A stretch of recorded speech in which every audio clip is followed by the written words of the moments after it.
Stará slovenská povesť hovorí: keď Boh stvoril zem, rozdelil anielom krásu, aby ju rozniesli po krajinách. Najmladší z nich si chcel skrátiť cestu cez vysoké pohorie. Nevládal však s ťažkou záťažou vzlietnúť vyššie. Zavadilo jeden z ostrých štítov a všetka krása sa mu rozsypala po okolitých dolinách. Vrchol hory dodnes nazývajú Kriváň.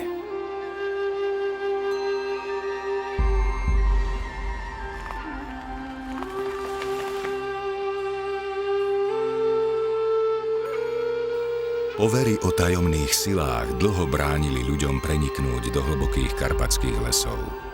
Aj vďaka tomu sa tieto hory uprostred Európy stali prírodnou oblasťou akoby zamrznutou v čase. Slovanské kmene ich odpradávna nazývali územím skál. Z toho pochádza aj ich názov Tatry.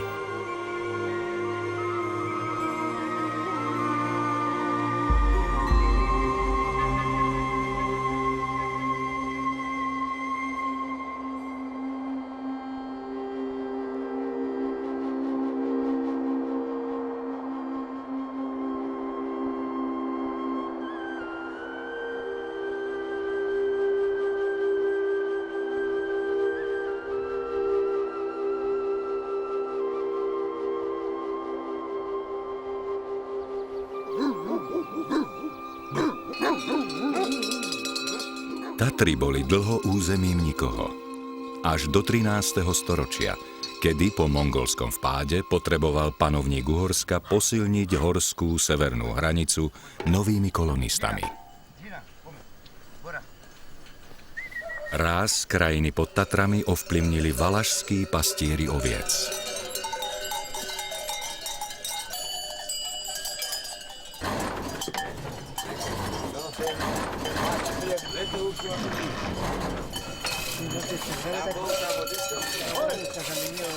Bačovia na Salašoch dodnes musia chrániť svoje stáda, pretože vedia, že z hlbokých tatranských dolín k ním môže kedykoľvek prísť nevítaný hosť.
Pred 300 miliónmi rokov nepokojná Zem vychrlila masy žravých vnútorností, ktoré sa v chladnom ovzduší premenili na pevnú tatranskú žulu. Horotvorné procesy a neúnavná činnosť ľadovcov dotvorili súčasnú podobu Tatier.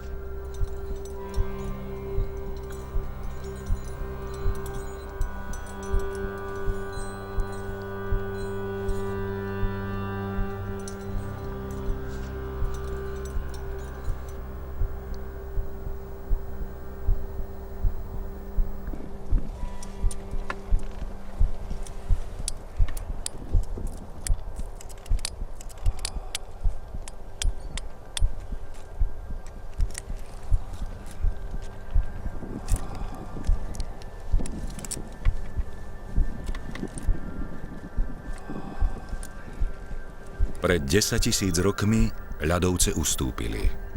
Ostalo po nich vyše 100 tatranských plies.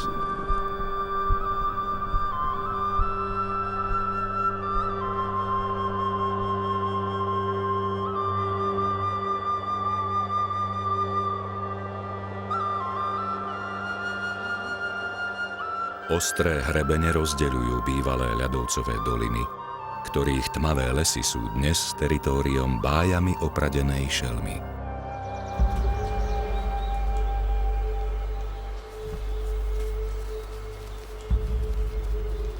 V slovenských Karpatoch žije asi 300 vlkov. Svorka, ktorá máva zvyčajne 6 členov, dokáže prejsť za noc aj 70 kilometrov. Výber koristi a stratégiu lovu stanovuje často alfasamica. V prípade neúspechu pri love je schopná viesť útok i na stádo oviec. Dnes si však vybrala diviaka samotára.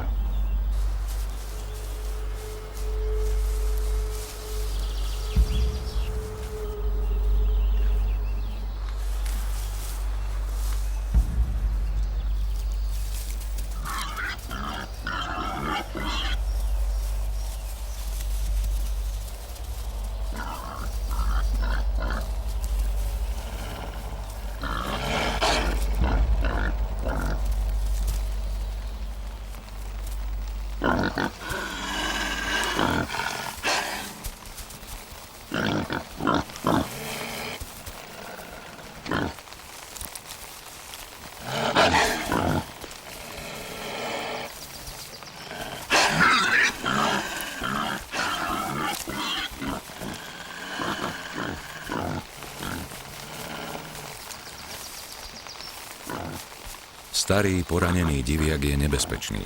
Svorka vie, že jeho dni sú už zrátané. Červená stopa ich o krátky čas neomylne zavedie k jeho bezvládnemu telu.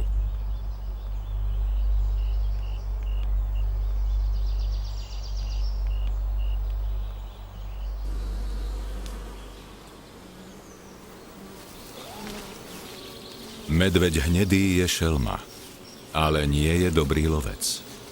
Aby prežil, postupne sa stával všežravcom. Lahôdkou mu je med divých včiel, ale v núdzi nepohrdne ani s dochlinami.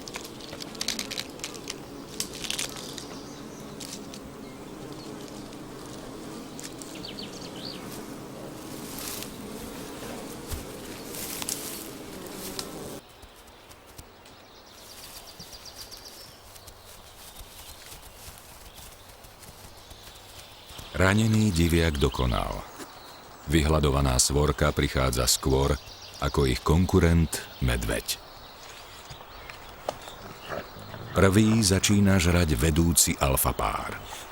Odvahu narušiť ich hodovanie naberá betavlk.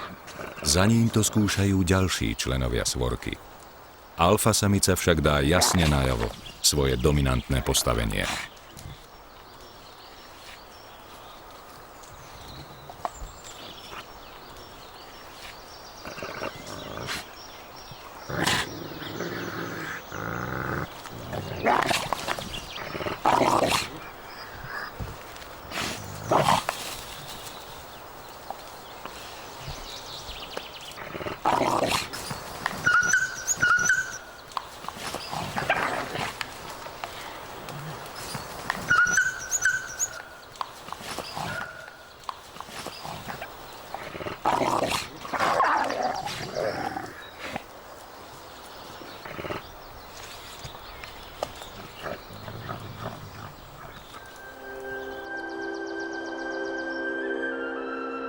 Tatry sú najsevernejšími veľhorami Európy. Rastie tu takmer 1400 druhov vyšších cievnatých rastlín.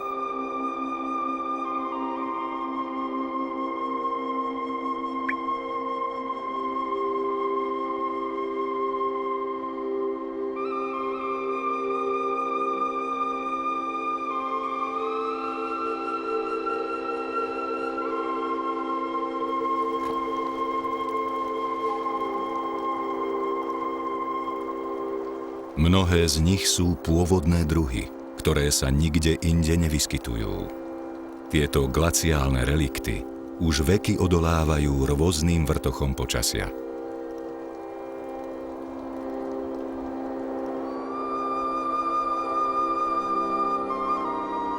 Tiché a odľahlé doliny sú miestom, kde majú vlci dostatok pokoja k rodeniu i výchove mláďat.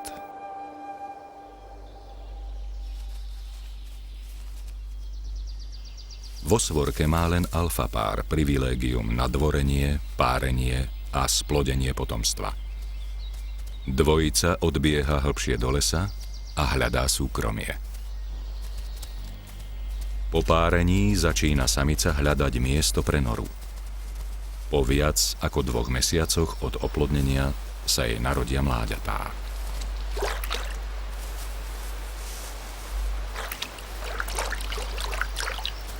Hlboké lesy sú úkrytom aj ďalšieho predátora – rysa ostrovida.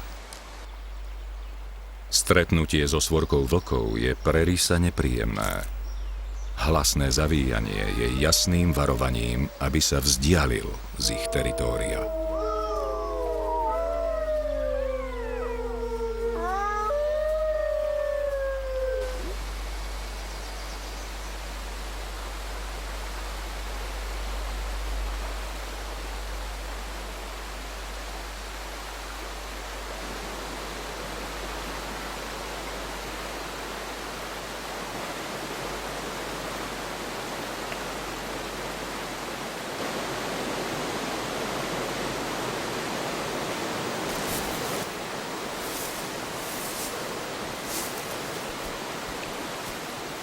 V Tatrách je rys často vytláčaný silnejšími predátormi až do najvyšších pohôch. Našťastie výborný zrak i sluch mu umožňuje zisťovať stav vysokohorskej zvery. Loví len choré, oslabené či prestarnuté jedince, čím naplňa úlohu sanitára hôr.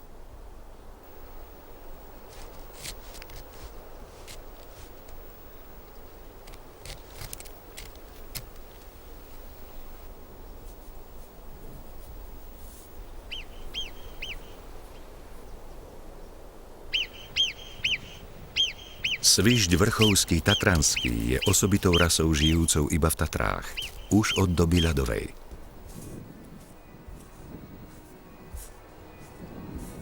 Kolónia prežíva len vďaka dobrému výstražnému systému.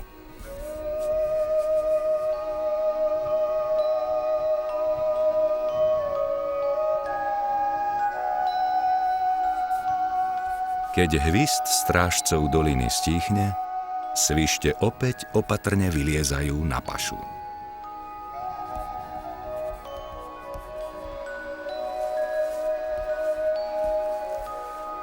Svište i kamzíky nažívajúce v tom istom priestore reagujú na poplašné hvizdy toho druhého. Kamzík rozoznáva rozdiel medzi svištím hvizdnutím ohlasujúcim orla, rysa či človeka. Podobne reagujú svište na výstražné hvizdnutia kamzíkov.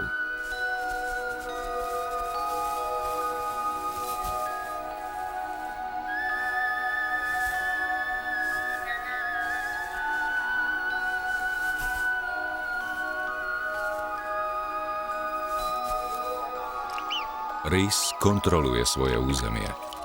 Vyhliadnutú korisť nepozorovane sleduje aj niekoľko dní. Nezvyčajná vrtkosť a rýchlosť mu umožňuje zmocniť sa jej v pravom okamihu.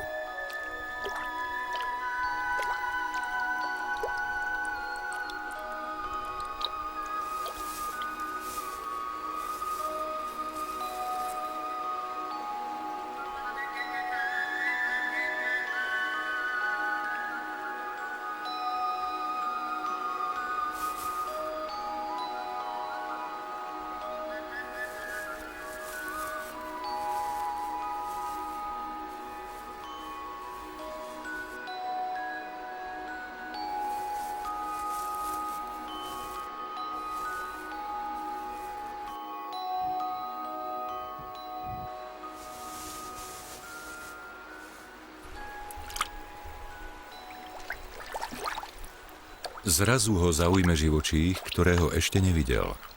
Snaží sa s ním zoznámiť. Zdá sa však, že tento ho nenasíti.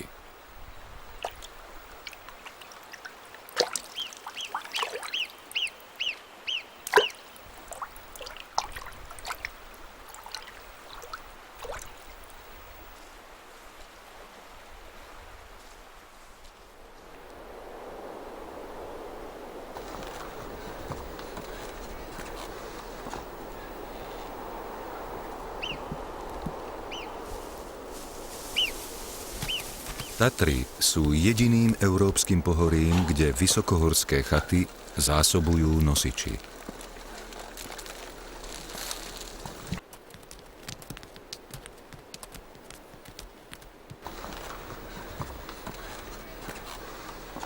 Nie je to len stavovská hrdosť a úcta k remeslu, ale aj snaha uchrániť pokoj tatranských dolín pred hlukom helikoptér.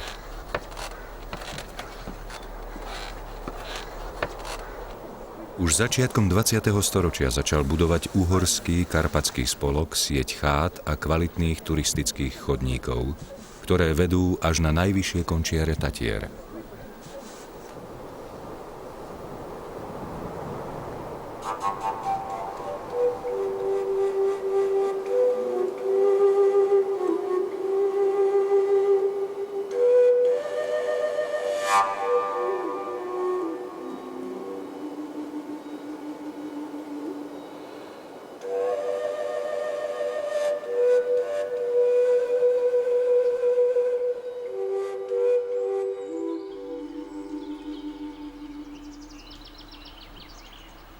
Kríže na symbolickom cintoríne pri Popradskom plese upozorňujú na tragické nešťastia, ktoré postihujú i skúsených Tatrancov.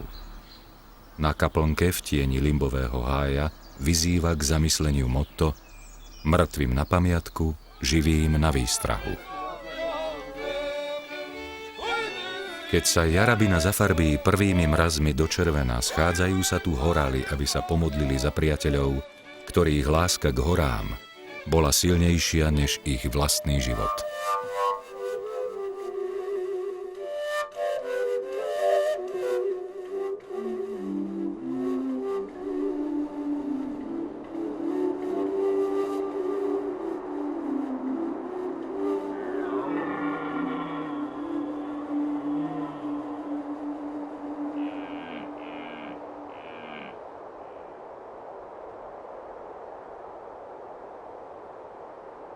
Každé ročné obdobie hlboko vrýva svoju pečať do krajiny. Ročný samček ešte netuší, že aj on bude raz vyzvaný prírodou na vášnivý boj o prežitie rodu. Teraz len sleduje, ako sa k jeho matke pridružujú inak samotárske a flegmatické kamzíky. Pachovými značkami zo sekrétu produkovaného žľazami za rožkami si jasne ohraničujú teritóriá svojho záujmu. Zastrašovací rituál či naháňanie vedie k útokom, pri ktorých sa snažia poraniť protivníka rožkami v bolestivých partiách slabín.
Súboj prirodzeným výberom určuje víťaza i zakladateľa nových pokolení, ktorého čaká s kamzicami akt párenia. Tým sa všetko upokojí. Tak ako celá príroda, ktorá sa postupne a zákonite pripravuje na čas zimného útlmu. Vyčerpané kamzíky odpočívajú. Snažia sa nazhromaždiť stratené sily skôr, než zima ovládne krajinu.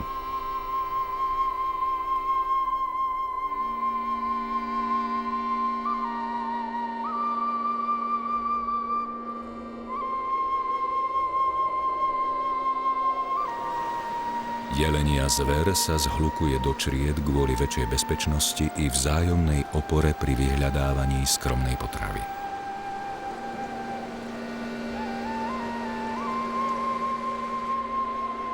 Zima vládne plnou silou. Kamzíky sa na čerstvom snehu bez pevného podkladu prepadávajú až po skalu. Začína sa pre nich najvysilujúcejšie obdobie.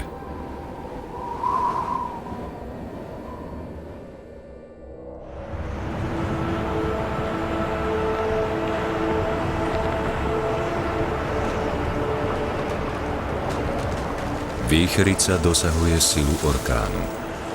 Padavý vietor láme smreky ako zápalky.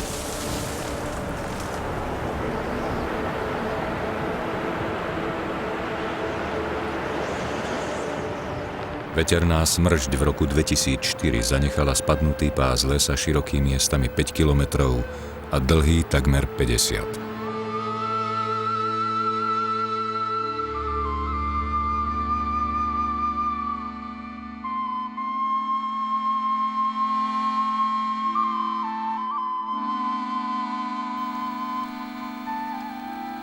No život pokračuje bez konca. I na poľskej strane Tatier v gorálskom mestečku Zakopanom.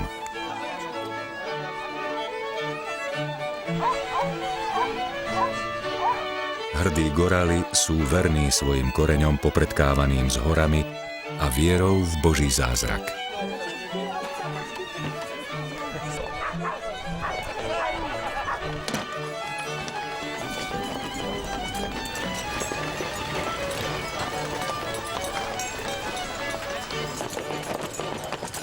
Orlie pero za klobúkom je tu znakom odvahy mladého muža získanej na strmých tatranských štítoch a pre dievčatá signálom o sile a mužnosti, ktorá ho predurčuje k schopnosti chrániť a zabezpečiť pokolenie.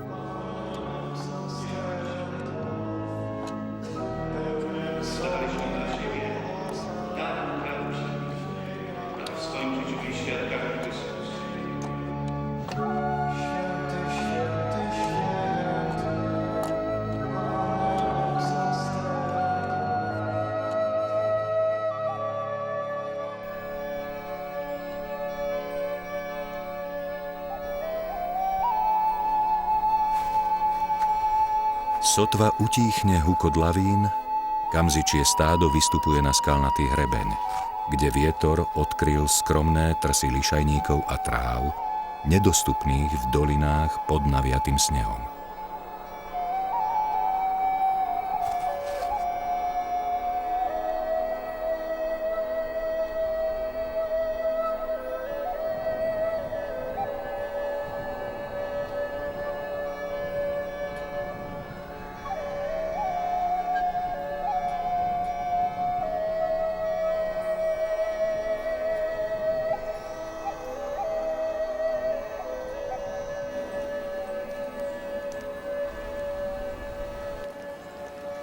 Dlhá zima preveruje silu prežitia všetkého živého.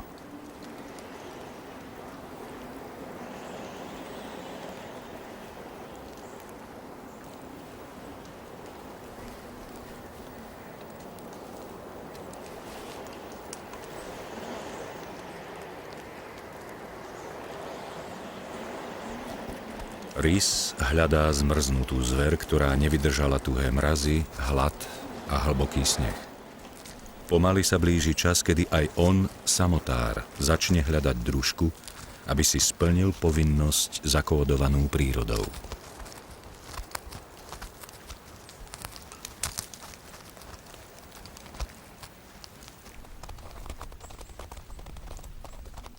Pred predátormi sa početné stáda sťahujú bližšie k príbytkom ľudí, vo viere, že sa ich oni, neodvážia prenasledovať až k ním.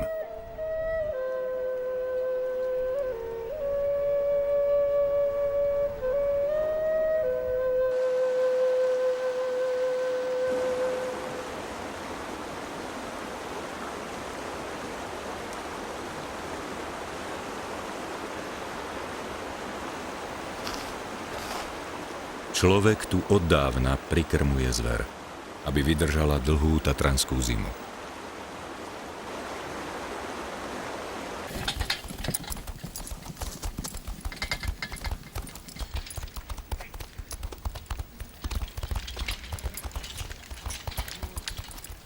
Prevažne smrekový tatranský les bol vždy zdrojom kvalitného dreva nielen na stavbu domov, ale i na kúrenie. V ťažko prístupnom teréne sa dodnes využíva na ťažbu kalamitného dreva konská sila.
Rys zistil, že sa zo zimného spánku prebudil medveď, ktorého vyhnal z brlohu hlad. Sledujúc jeho stopu, nachádza usmrteného starého jeleňa, ktorý v mokrom snehu nedokázal ujsť pred širokými medvedími labami. Okolo jeleňa sú rozhádzané vnútornosti.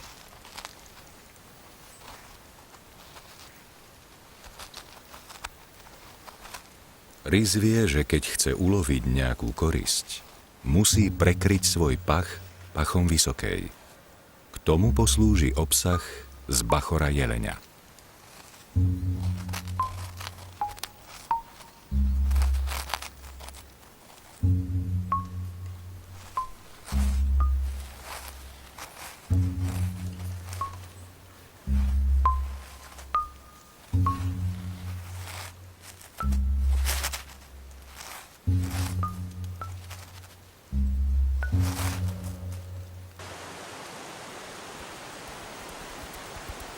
Vydra riečná je ohrozeným dravcom v tatranských potokoch.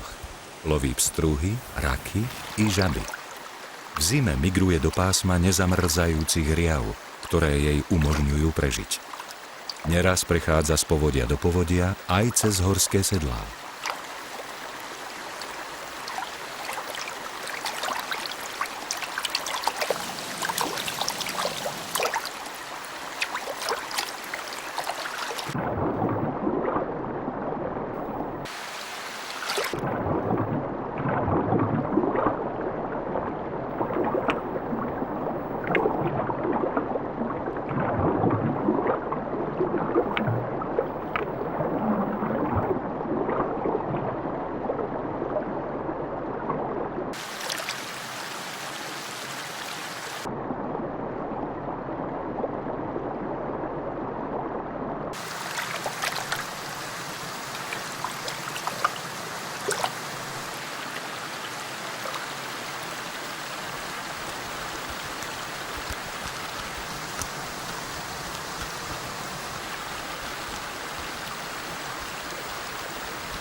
Tradície Veľkej noci silno ovplyvňujú životy ľudí aj vo východotatranskej osade Lendak. Dedina v krojoch vzdáva vďaku Bohu za to, že im dovolil v zdraví sa dožiť sviatku jary, ktorý je oslavou konca zimy.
Jarná rovnodennosť je znamením pre kohúty Tetrova holniaka. Začína sa obdobie súbojov o priazeň šedohnedej, nenápadnej družky.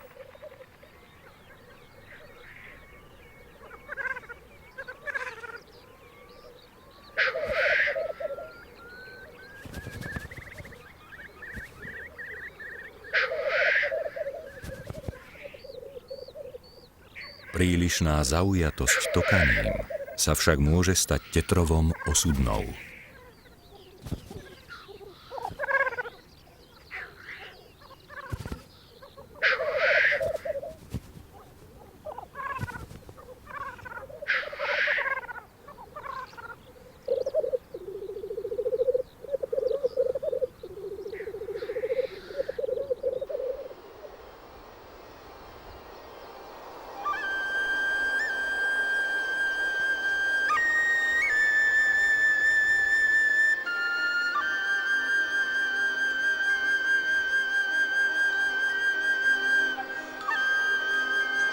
Do vrstiev tatranského snehu sa zabodávajú ostré slnečné lúče. Práve narodené Kamzíča sa už snaží držať krok s matkou. Kamzíca síce ostražito chráni mláďa pred orlom skalným, líškou či rysom, ale s teplom sa uvoľňujúcimi lavínami si nevie poradiť. Po 7 mesiacoch sa opäť ozýva dolinou typický ostrý hvist. Krkavec čaká, či sa hrajúce sa mláďatá nedopustia osudnej chyby.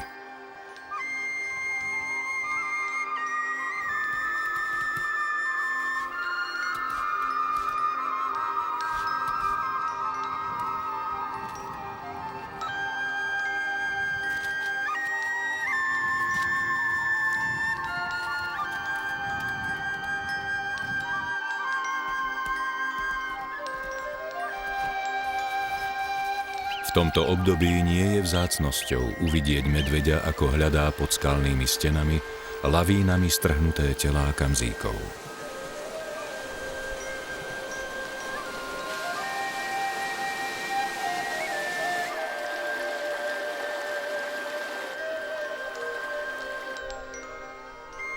Aprílové rána v horných partiách lesa sú charakteristické tokaním hlucháňov. Kohút večer priletí na tokanisko a ešte pred cvitaním spustí zo stromu svoje milostné vyznania. Po rozvidnení zlietne na zem a pridá sa k pasúcim sa sliepkam.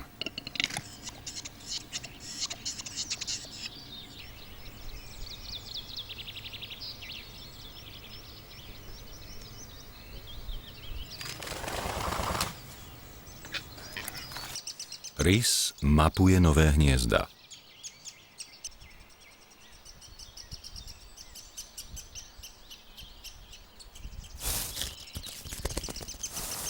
Má šťastie. V bitke o potravu so súrodencami vypadáva z hniezda dorastajúci drozd.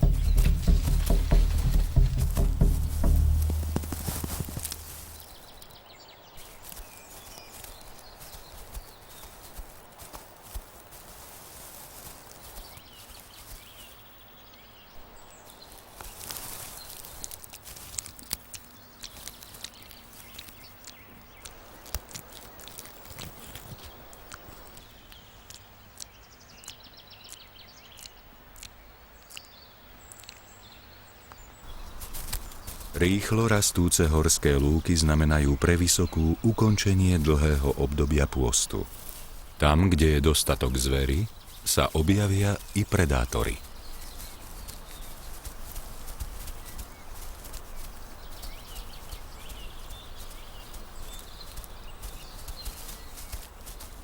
Jarné sneženie núti celé kamzičie stádo zísť na šťavnaté lúky napásť mladé prírastky.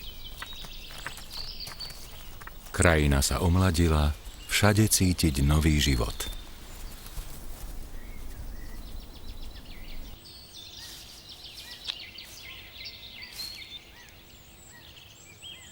Medvedica učí mláďatá hľadať potravu a schovávať sa v prípade nebezpečenstva. Má dobrý sluch i čuch, ale horší zrak. Vstýčeným postojom sa snaží vypátrať prípadný zdroj ohrozenia, ktorý môže byť po väčšine len človek.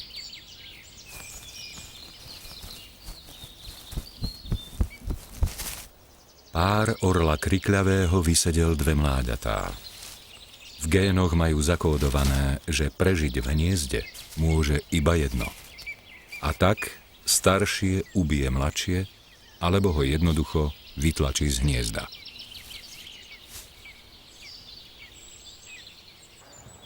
Tesne pred koncom jary sa stretávajú vrchári z poľsko-slovenských podtatranských osád na jednom z roháčskych vrcholov. Vzdávajú tak úctu tradícií svojich otcov, ktorí ich naučili prežiť v týchto horách.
V hlbokej tatranskej rokline hľadajú v potoku obživu dva osamostatňujúce sa mladé medvede. Sú to súrodenci, ktorých už matka opustila. Má dosť starostí o 3 mláďatá narodené túto zimu.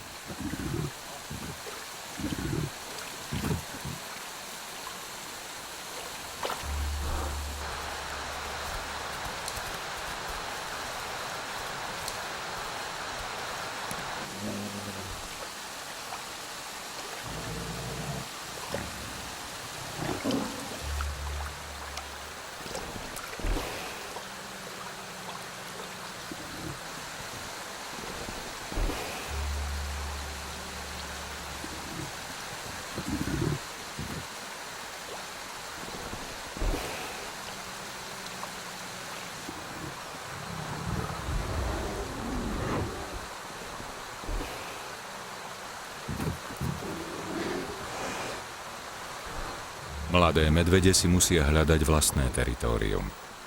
Nad nimi samotársky žije 300-kilový starý medveď, ich otec.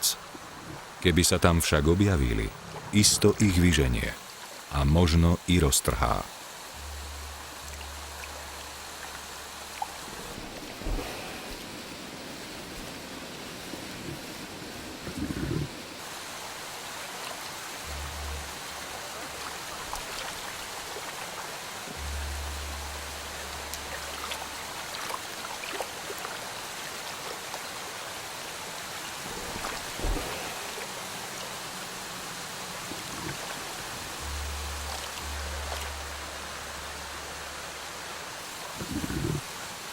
Každý zo súrodencov musí ísť svojou cestou. Hľadať obživu tak, ako ich učila medvedica. Niekedy aj za cenu rizika, že sa dostanú do blízkosti ľudí.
Mláďa orla krikľavého musí onedlho zvládnuť dlhý let do juhovýchodnej Afriky. Rodičia znášajú drobné cicavce i hlodavce, aby čo najskôr zosilnelo. Svojmu teritóriu sú verní. A tak ako jeho rodičia, aj toto mláďa sa bude vracať sem do tejto Tatranskej doliny, vychovávať svoje potomstvo.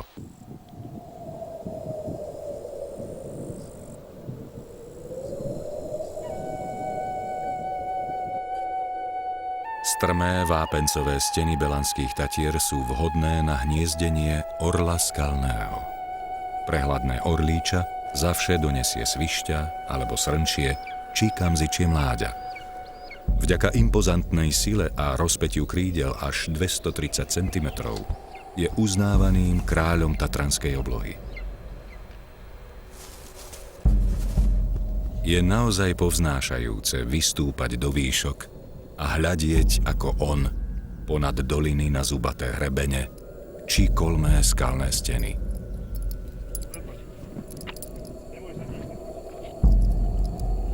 Tisícdvestokilometrový karpatský oblúk práve na území Vysokých Tatier dosahuje najväčšiu výšku. 10 štítov presahuje 2600 metrov. Najvyšší z nich je Gerlachovský štít, ku ktorému vedie jedna z najveľkolepejších horských túr.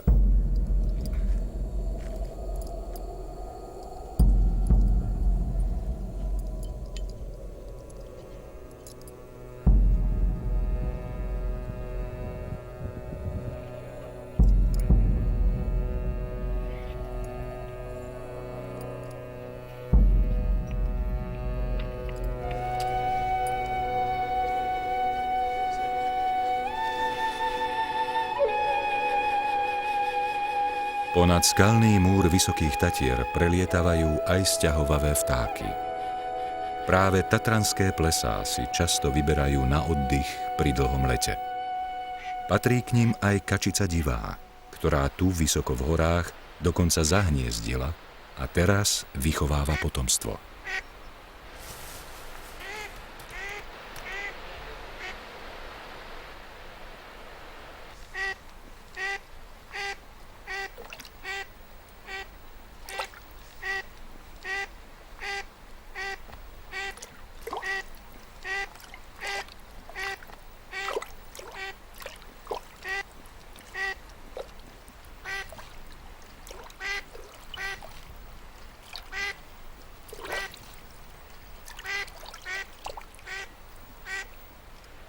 Náš rys tentoraz precenil svoje schopnosti vodného lovu.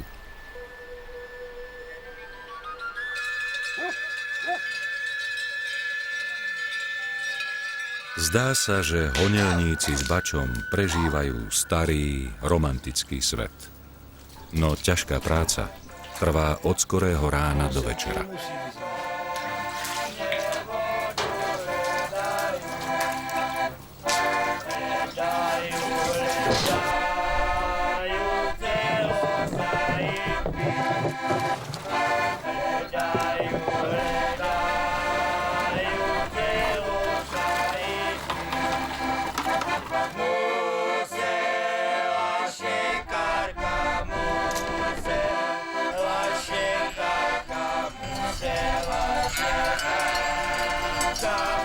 Podľa správania sa nepokojných psov tušia, že opäť bude bezsenná noc. Medveď, ktorý prednedávnom napadol Salaš, sa isto vráti. Ale aj vlci sa premiestnili do neďalekého lesa. V náprotivnej doline už strhli bezmála 30 oviec.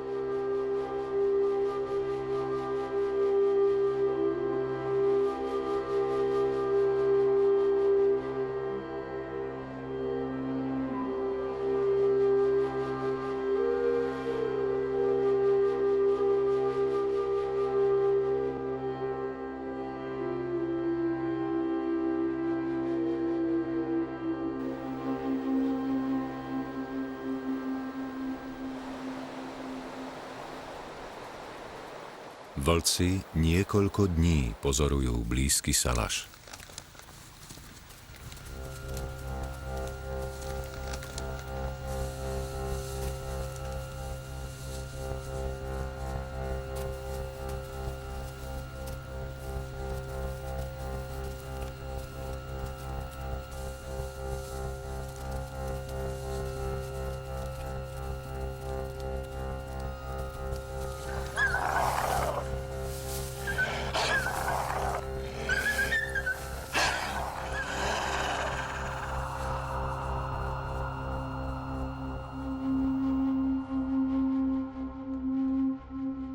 Najvýhodnejšia na útok je bezmesačná noc.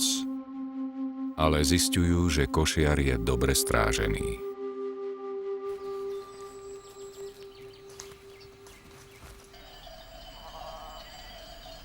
Vlci už odsledovali návyky honelníka i baču, ktorí aj dnes vyháňajú ovce tak ako každý deň. Alfasamec, pozorujúc okolie, čaká na vhodnú príležitosť.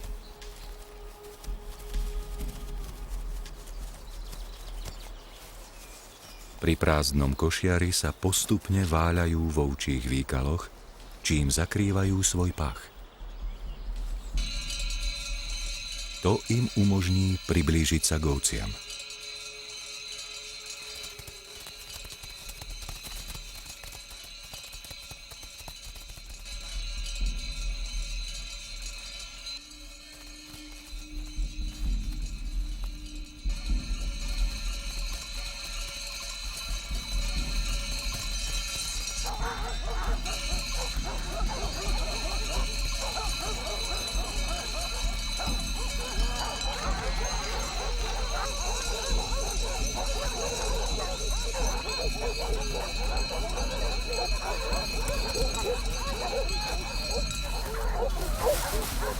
Taktika vlkov oddeliť ovcu od stáda je dobrá, ibaže strach z človeka je silnejší ako hlad.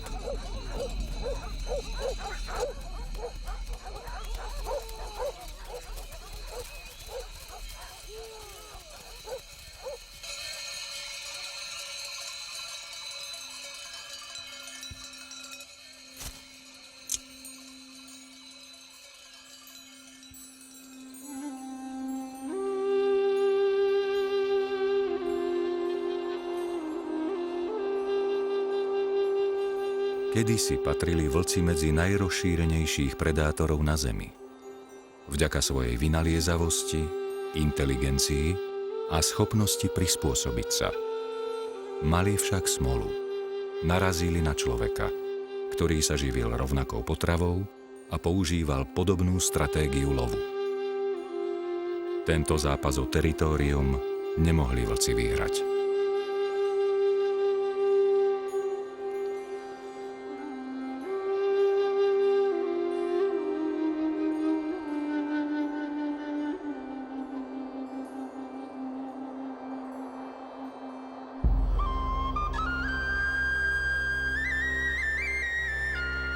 Napriek všetkým zásahom človeka sú niektoré druhy zvery nepoddajné, neskrotiteľné, hrdé, ako tieto hory. Sú kráľmi vo svojich ríšach, s vlastnosťami vzbudzujúcimi obdiv. Skúste opatrne nazrieť do ich kráľovstva, potichu sa rozhliadnuť a nechať svoje myšlienky unášať majestátom prírody. Možno sa dotknete poznania, ako všetko so všetkým na tomto svete súvisí. A možno pochopíte aj svoju zodpovednosť za zachovanie divočiny, ktorá by tu mala ostať pre budúce generácie. Akoby zamrznutá v čase.